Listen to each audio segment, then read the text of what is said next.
श्री महाकाल बच्चों, मैं Arjun Sharma, Arjun physics point, Freeganj Ujjain से आपके बीच में। प्यारे बच्चों, आज मैं कक्षा 11वीं का पहला लेक्चर ले रहा हूँ।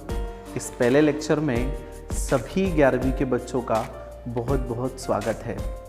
प्यारे बच्चों, हम आज जो यूनिट स्टार्ट कर रहे हैं, आज हम उसका बेसिक चीज़ें पढ़ेंगे जो हमने कक्षा 9th में पढ़ी थी।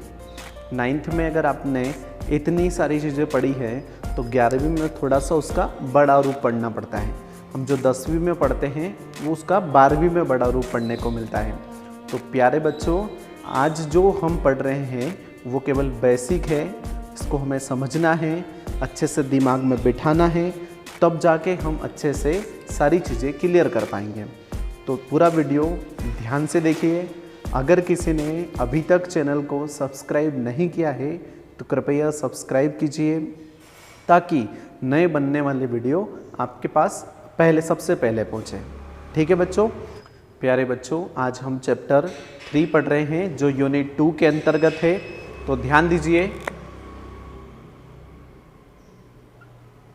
Unit 2 chapter 3।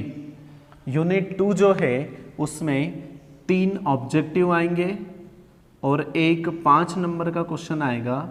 टोटल 8 नंबर की ये यूनिट है। इसमें 3 ऑब्जेक्टिव है और एक 5 नंबर का क्वेश्चन। टोटल 8 नंबर का हमारे इसमें पेपर में आएगा। तो हमें ध्यान देना है, 5 नंबर का क्वेश्चन तो फिक्स रहता है हमारा, लेकिन जो ऑब्जेक्टिव रहते हैं वो कहीं से भी पूछे जा सकते हैं। इसलिए हमारा बेसिक क्लियर होना बहुत ज़रूरी है। तो आप अच्छे से देखिए। इस चैप्टर का नाम है सरल रेखीय गति। क्या नाम है? सरल रेखीय गति। ये हमारे चैप्टर का नाम है। अब इसके अंदर हमें सबसे पहले और सबसे ज़्यादा अगर कोई पढ़ने को मिलेगा तो वो मिलेगा गति। गति को अंग्रेजी में मोशन कहते हैं। अब ये गति क्या होती है, क्यों होती है, कैसे होती है? तो सबसे पहली बात आपको ध्यान देना है, इस पूरे चैप्टर में हम क्यों शब्द का यूज़ बिल्कुल भी नहीं करेंगे, क्योंकि गति क्यों है, किस कारण से है, ये हम अगले चैप्टर में पढ़ेंगे। उसमें सारी चीज़ें क्लियर हो जाएगी। ठीक है, लेकिन गति कैसे है ये हमें आज पढ़ना है। गति कैसे है ये आज हमें पढ़ना है। समझ में आ रही मेरी बात? ध्यान दीजिएगा। मैं आपको गति के बारे में कुछ एग्जाम्पल देता हूँ। जैसे फॉर एग्जाम्पल के लिए यहाँ पे कोई वस्तु रखी हुई है। ठीक है, यहाँ पर कोई वस्तु रखी हुई है, मान लेते हैं इस वस्तु का नाम P है। अब ये कहाँ पर है, इसकी लोकेशन कहाँ पर है, इसे हम कैसे पता करेंगे? तो उसे पता करने के लिए हमारी भौतिक शास्त्र में एक नया नाम आता है जिसे बोलते हैं निर्देशांक ज्यामिति। हाँ बच्चों, क्या बोलते हैं? निर्देशांक ज्यामिति।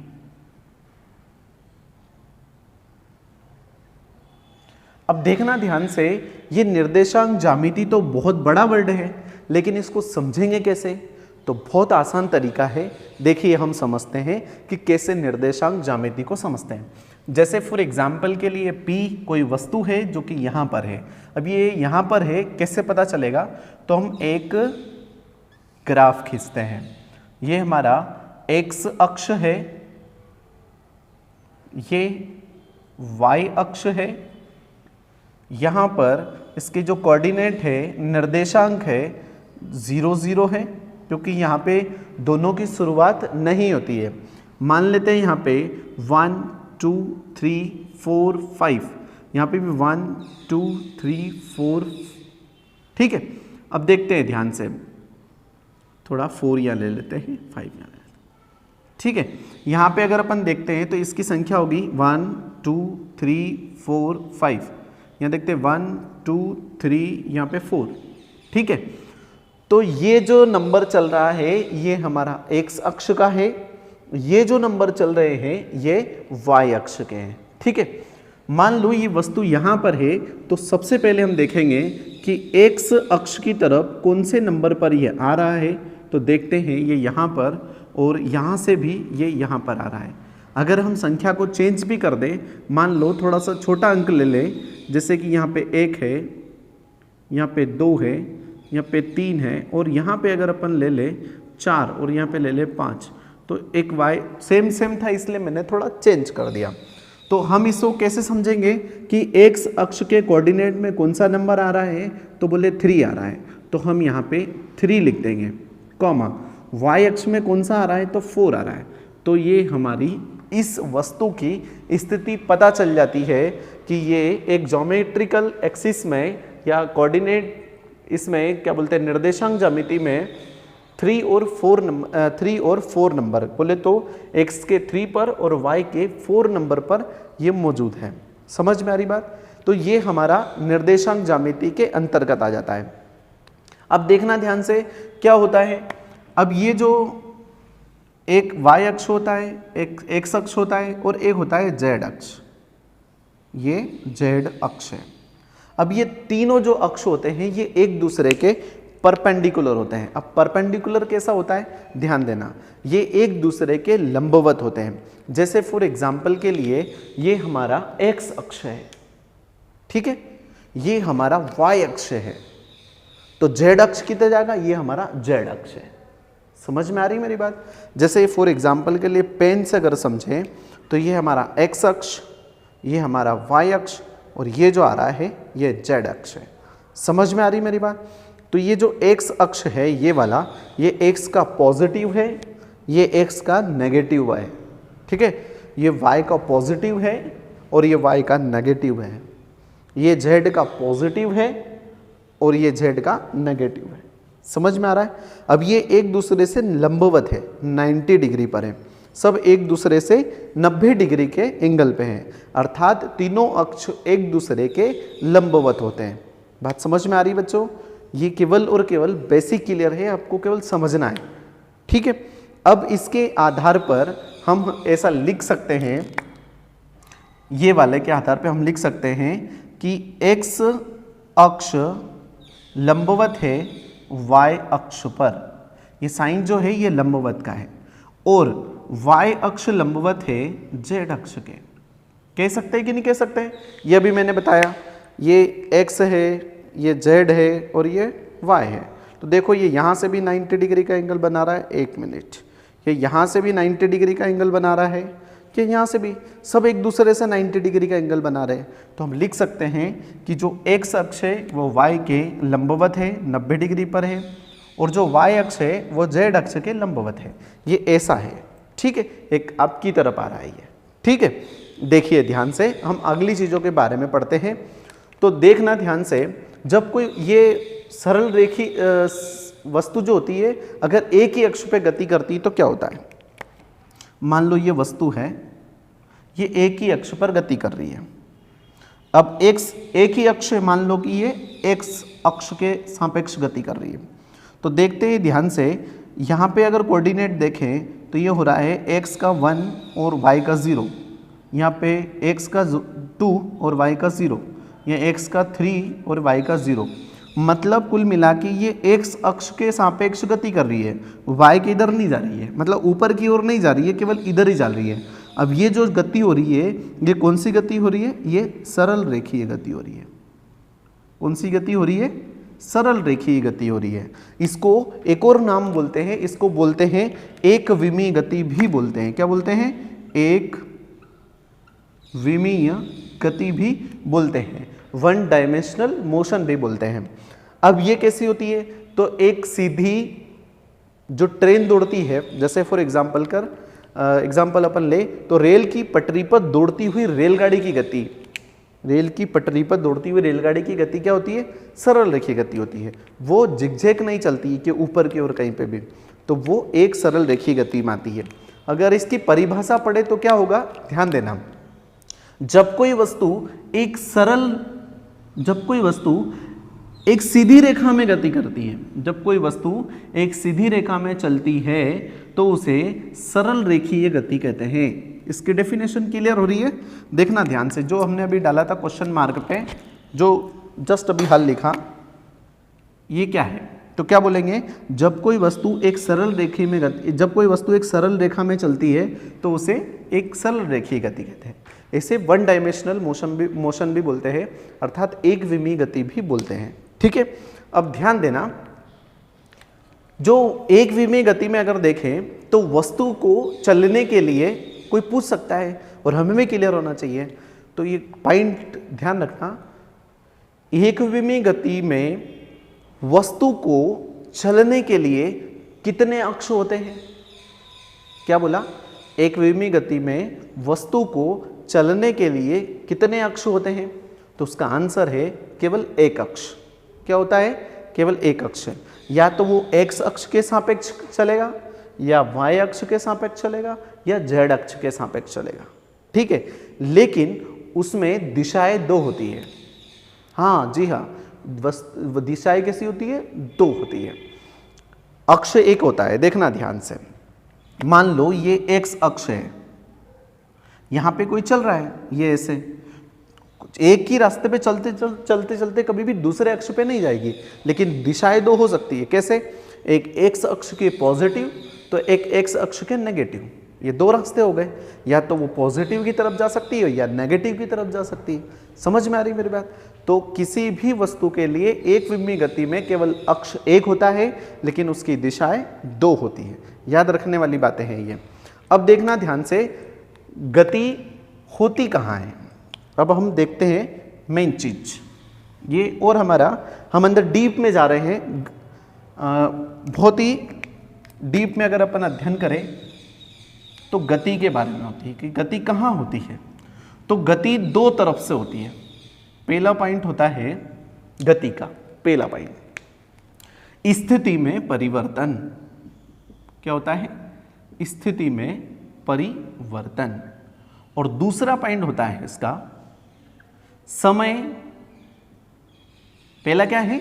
स्थिति में परिवर्तन, और दूसरा क्या है? समय के साथ। ये गति के बारे में है। अब गति के बारे में हमने ऐसा लिखा है, तो ध्यान देना कैसे बोल सकते हैं इसको। यदि किसी वस्तु की स्थिति में परिवर्तन, इसकी डेफिनेशन बोलती है, गति की परिभाषा क्या है उसको मैं सेटिस्फाई कर रहा हूं, तो आप लोगों को ध्यान से सुनना है और लिखना भी है, नोट करते जाना है। 12th के जो बच्चे होते हैं वो हर एक टॉपिक को, हर एक स्टेटमेंट को लिखते जाते हैं, तभी वो प्रिपेयर हो पाते हैं, और आपको भी लिखते रहना है। ठीक है, यदि किसी वस्तु की स्थिति में परिवर्तन समय के साथ होता है तो उसे क्या बोलते हैं? गति बोलते हैं। क्या बोलते हैं? गति बोलते हैं। तो डेफिनेशन के रूप में क्या बोलेंगे? यदि किसी वस्तु की स्थिति में परिवर्तन समय के साथ होता है तो उसे गति कहते हैं। समझ में आ रही मेरी बातें? तो ये गति की डेफिनेशन हो गई। लेकिन एक पॉइंट हमें लिखना है जो कि बहुत ही महत्वपूर्ण है। गति एक सापेक्ष पद है। सापेक्ष पद है। देखना ध्यान से, ये सापेक्ष पद क्या होता है उसके बारे में हम अच्छे से समझेंगे। ठीक है, आज सापेक्ष पद को बहुत अच्छे से अपने को समझना है। अब कैसे समझेंगे? जैसे कि कोई ये A है, ये B है, और यहां पे ये कोई C है। ठीक है, तीन लोग दे रखे हैं। कितने लोग? तीन लोग। एक A है, एक B है और एक C है। अब C ने क्या कहा? C ने स्पष्टली कहा, क्या कहा? C ने कहा कि A गतिमान है।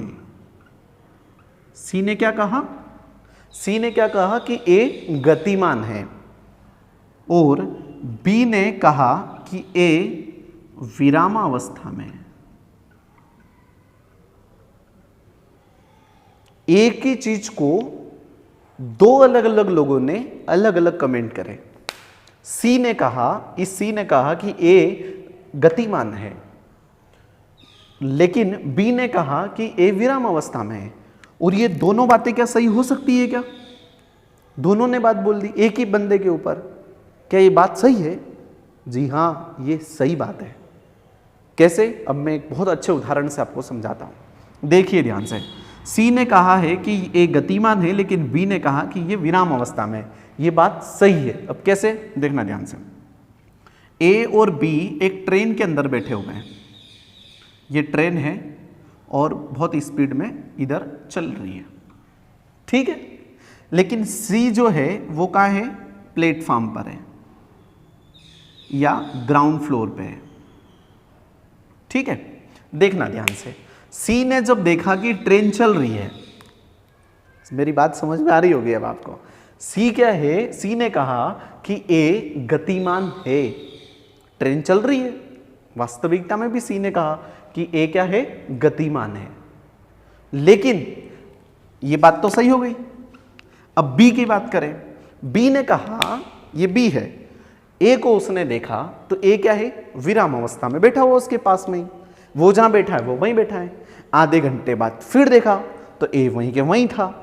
2 घंटे बाद देखा तो वो भी ए वहीं के वहीं था। अर्थात दोनों सफर कर रहे थे। दोनों क्या कर रहे थे, सफर कर रहे थे। तो बी ने क्या कहा कि ए क्या है, विराम अवस्था में। तो ये बी ने भी सही कहा। देखो एक ही समय में 2 पोजीशनें निकल के आ रही है। सी का कहना है कि ये गतिमान है, बी का कहना है कि विराम अवस्था में। तो इस सी के अनुसार ये ए गतिमान भी है और बी के अनुसार ये विराम अवस्था में भी है। तो इसके हिसाब से अब अपन क्या कह सकते हैं, देखना, अब डेफिनेशन लिख सकते हैं कि गति के हिसाब से, किसके हिसाब से, गति के हिसाब से आप यह नहीं कह सकते कि सभी वस्तुएं गतिमान या स्थिर होती है। कुछ भी नहीं कह सकते, उसकी 2 कंडीशनें हो सकती है। अब एक और मैं बेहतरीन उदाहरण देता हूं आपको, देखिए ध्यान से। जैसे कि आप और हम दोनों पास में खड़े हैं, कहां पर, धरती पर। ये आप है और ये मैं हूं, ये आपका पक्का दोस्त है, ठीक है। ध्यान देना, अब ये जो पृथ्वी का अक्ष है, पृथ्वी इस अक्ष के चारों ओर घूर्णन गति कर रही है, घूम रही है, ठीक है। और ये सूर्य है और सूर्य के चारों ओर भी ये पृथ्वी चक्कर लगा रही है। पृथ्वी 2 काम कर रही है, एक तो अपने अक्ष पे घूम रही है और दूसरा काम क्या कर रही है, सूर्य के चारों ओर भी घूम रही है। अब देखना ध्यान से, सूर्य के सापेक्ष अगर हम किसी वस्तु को देखें, अर्थात आपको देखें, सूर्य के सापेक्ष अगर किसी वस्तु को देखें, यहां से अगर यहां देखें तो ये गतिमान है, घूम रहा है। लेकिन आप अपने दोस्त को देखोगे तो वो विराम अवस्था में है। समझ में आ रही है? तो पूरी तरह से सापेक्ष पद समझ में आ गया। ये मैं सापेक्ष पद समझा रहा हूं तो आपको क्लियरली सापेक्ष पद समझ में आ गया होगा, ठीक है। अब देखते हैं ध्यान से, गति के समझने के लिए फिजिक्स में, भौतिकी में, फिजिक्स को समझने के लिए भौतिकी में कुछ पार्टीशन किया गया। जैसे फॉर एग्जाम्पल के लिए गति की बात करें तो गति को समझने के लिए फिजिक्स में बहुत सारी चीजें दे दी। कौन कौन सी? एक तो अभी जैसे एक भाग डिवाइड किया दूरी तथा विस्थापन, ठीक है। दूसरा दिया चाल तथा वेग, ठीक है। अगला दिया त्वरण और फिर दिया समय। समय को इन तीनों के साथ अगर ऐड कर दे तो गति के समीकरण बन जाते हैं। गति के समीकरण का निर्माण हो जाता है। ये तीनों गति के अंतर्गत आते हैं, लेकिन समय को अगर तीनों के साथ जोड़ दें तो गति के समीकरण बनते हैं। समझ में आ रही? जो कक्षा 9वीं में आप लोगों ने गति के समीकरण पढ़े थे, मैंने स्टार्टिंग में कहा था कि अगर आपने 9th क्लास पढ़ी है तो 9th में आपने छोटा रूप पढ़ा था, 11वीं में थोड़ा सा उसका बड़ा रूप पढ़ना है। और याद रखो बच्चों, आपने साइंस लिया है तो इसमें रटना नहीं है और न ही रट के पास होना है। इसमें हमें समझना है, तब जाके ही हम कॉम्पिटिटिव एग्जाम को क्रैक कर पाएंगे। समझ में आ रही है? पास होने के लिए हमने साइंस नहीं लिया है, हमने समझने के लिए लिया है। तो ये समझना है, दूरी तथा विस्थापन, चाल तथा वेग, त्वरण, इन सबके साथ अगर समय मिला दें तो वो गति के समीकरण का रूप ले लेता है। ठीक है, आज हम पढ़ रहे हैं, उसके बारे में समझ रहे हैं, जो है पहला टॉपिक ले लेते हैं दूरी तथा विस्थापन के बारे में। अब दूरी और विस्थापन के बारे में अपन पढ़ रहे हैं। इसको अंग्रेजी में डिस्टेंस और इसको डिस्प्लेसमेंट बोलते हैं। ठीक है, अब दूरी क्या होती है और विस्थापन क्या होता है, तो मैं एक छोटा सा उदाहरण दे रहा हूं। ये आपका घर है, ठीक है, ये आपका क्या है, घर है। आपका नहीं, मेरा भी हो सकता है। दूसरा, और ये हमारा स्कूल है। क्या है, स्कूल है।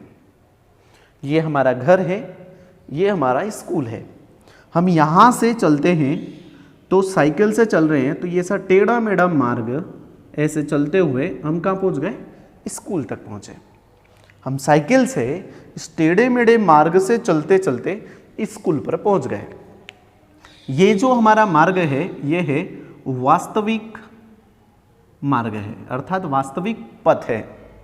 ठीक है, हम यहां से चले इसलिए इसको नाम दे देते हैं एक्स आई। एक्स आई, आई का इसलिए बोला है, इसको बोलते हैं इनिशियल पोजीशन। आई से बनता है इनिशियल पोजीशन, अर्थात अगर हिंदी में बोलें तो बोलते हैं प्रारंभिक स्थिति। क्या बोलते हैं, प्रारंभिक स्थिति। और इस वाली पोजीशन को एक्स एफ बोलते हैं, अर्थात फाइनल पोजीशन। क्या बोलते हैं, फाइनल पोजीशन, अर्थात अंतिम स्थिति।